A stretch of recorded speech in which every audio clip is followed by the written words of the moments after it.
You know you are a student of knowledge when a 15 minutes message takes 3 hours to finish, because for every 1 or 2 minutes you are stopping. Has that happened to you? A message of 1 hour, you hold on with your laptop or iPad, you come back later and on again. The fire was too much, you calm down, you are not in a rush.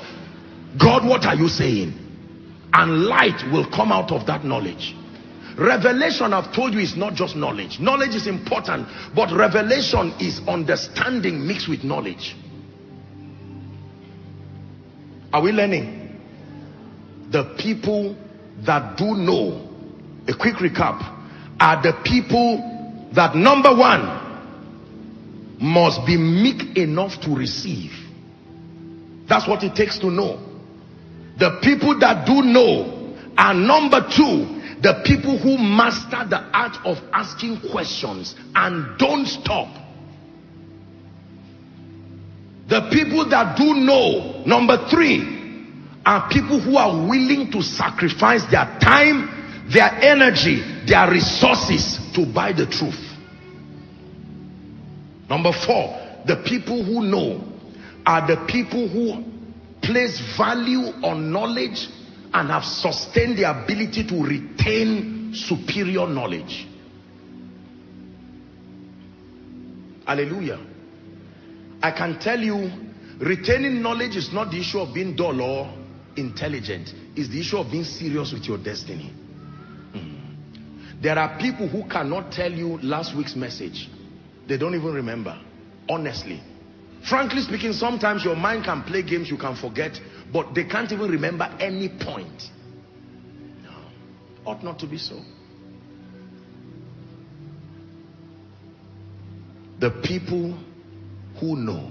That means if you want an excelling destiny, please listen carefully, whether in ministry, whether in whatever it is. It was Bishop Oyedepo who taught us that when they were about to build Covenant University, he said he researched a number of world-renowned universities.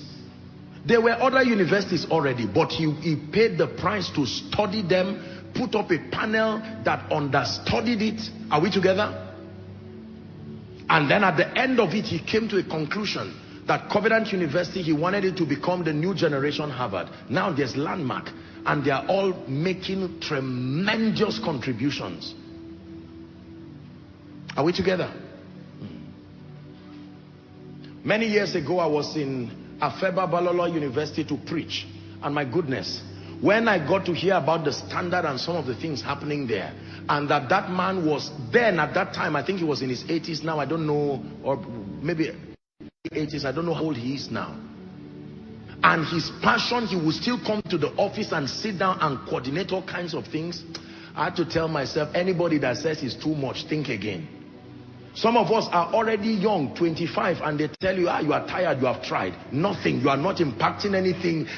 You have not utilized even 10% of the mental potential that the Spirit of God gave you.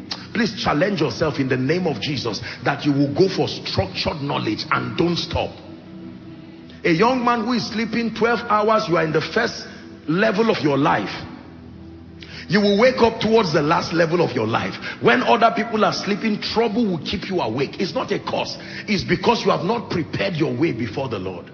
Go for knowledge. Go for knowledge. Most of the time people used to live a fake life would have been used in getting knowledge that produces what is genuine. Are we together?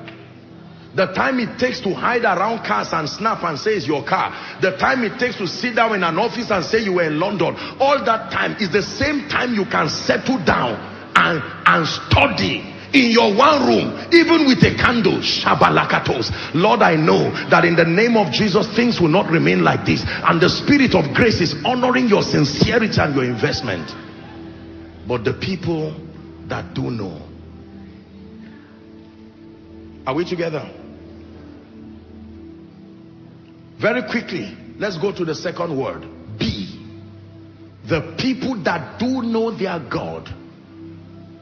Knowledge, as powerful as it is not enough. Knowledge must translate to transformation. Now, there are